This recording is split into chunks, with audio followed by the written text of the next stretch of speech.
দীর্ঘ অপেক্ষার পর স্বপ্নপূরণ হতে চলেছে সাগরদ্বীপ সহ গোটা দেশবাসীর। মণিগঙ্গা নদীর উপরে তৈরি হচ্ছে সেতু, আর যা তৈরি হলে দেশের বিভিন্ন প্রান্ত থেকে আসা পুণ্যার্থীরা খুব সহজেই পৌঁছে যেতে পারবেন পুণ্যতীর্থ গঙ্গাসাগরে। কথাই বলে সব তীর্থ বারবার, গঙ্গাসাগর একবার। আর এই গঙ্গাসাগরের পুণ্যভূমিতে মোক্ষ লাভের আশায় শুধুমাত্র গঙ্গাসাগর মেলার সময় নয়, সারা বছরই লাখো লাখো পুণ্যার্থী আসে গঙ্গাসাগরে। আর গঙ্গাসাগরের মণিগঙ্গা নদীর উপরে এই সেতু তৈরি হলে খুব সহজেই পুণ্যার্থীরা পৌঁছতে পারবে গঙ্গাসাগরে। 2024-2025 অর্থবর্ষে গতকাল রাজ্যের বাজেট অধিবেশনে এমনটাই জানানো হয়েছে। মণিগঙ্গা নদীর উপরে তৈরি হতে চলেছে 3.1 কিলোমিটার দীর্ঘ সেতু, যা লট নম্বর 8 থেকে কচুবেড়িয়া পর্যন্ত সংযোগ স্থাপন করবে, যার নাম দেওয়া হয়েছে গঙ্গাসাগর সেতু। প্রকল্পটি সম্পূর্ণ করতে সময় লাগবে প্রায় 3 বছর, যার মধ্যে 1200 কোটি টাকা বরাদ্দ করা হয়েছে, যার মধ্যে প্রথম বছরের জন্য বরাদ্দ অর্থের পরিমাণ 200 কোটি টাকা।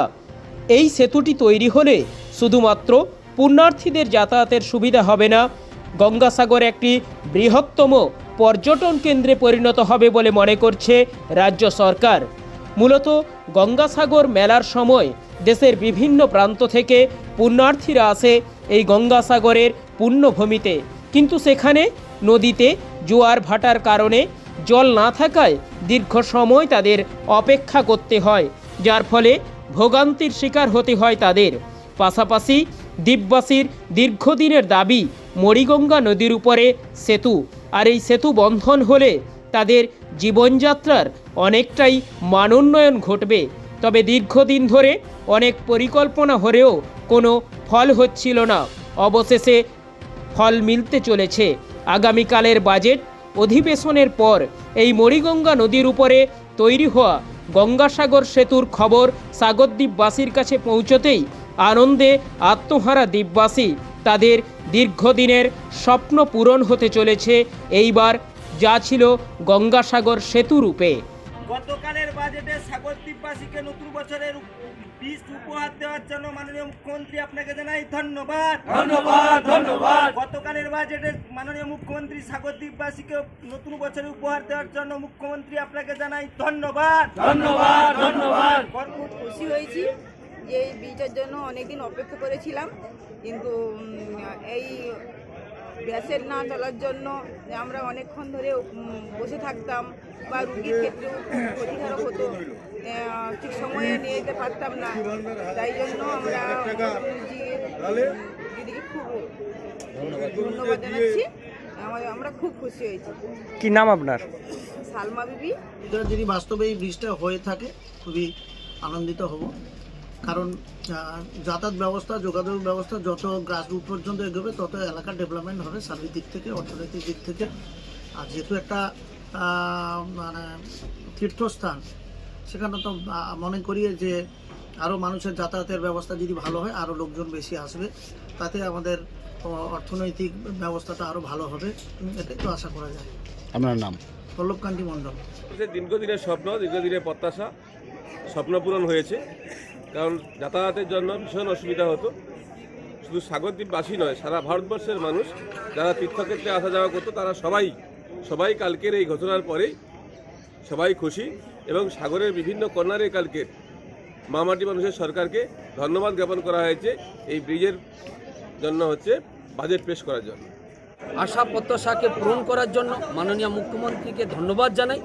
এই ধন্যবাদ সাগরদ্বীপে বিভিন্ন কর্নারে মানুষ খুবই আনন্দিত এবং উৎসাহী যে এই বাজেটে আমাদের যে বীজ রেখেছে বাজেটে।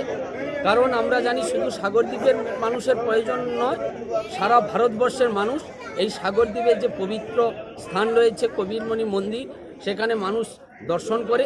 তাই আমরা সবাই খুশি, এলাকার মানুষও খুশি, সারা পশ্চিমবাংলার মানুষ খুশি। আপনার নাম, পরিচয়? আমার নাম গোবিন্দ মণ্ডল। দেখুন, আমরাও গঙ্গাসাগরে ব্রিজ হোক আমরাও চাই, কিন্তু মুখ্যমন্ত্রী মমতা বন্দ্যোপাধ্যায় গতদিন দেখলাম যে 1200 কোটি টাকা অ্যালটমেন্ট করেছে গঙ্গাসাগর ব্রিজের জন্য। আমি তো বলবো এটা ভোটের আগে লোক দেখানো নাটক ছাড়ার কোনো কিছুই নয়। এর আগে মুখ্যমন্ত্রী 3টে সাগর উদ্বোধন করছিলেন, ঢেউসাগর, ভোরসাগর আর রূপসাগর, কিন্তু বাস্তবে আমরা দেখতেই পাইনি এখনো কি ঢেউসাগর, কি রূপসাগর, কি ভোরসাগর। 2022 সালে আমরা দেখেছি যে গঙ্গাসাগরে ব্রিজ তৈরি করে দিচ্ছি আমরা, সেন্ট্রাল সহযোগিতা করুক বা না করুক, আমরা লোহার ব্রিজ করব, আমরা বাস্তবে দেখতে পাইনি। অতএব ভোট আসছে বলে এই সমস্ত নাটক শুরু করেছে। আর শিলান্যাস আর প্রতিশ্রুতি বহু দেখেছে গঙ্গাসাগরবাসী এবং পশ্চিমবাংলাবাসী, এতে মানুষ কিন্তু ভোলে না। মানুষ প্রস্তুত হয়ে আছে, কারণ এই সরকারের পক্ষে সম্ভব নয় ব্রিজ তৈরি করা।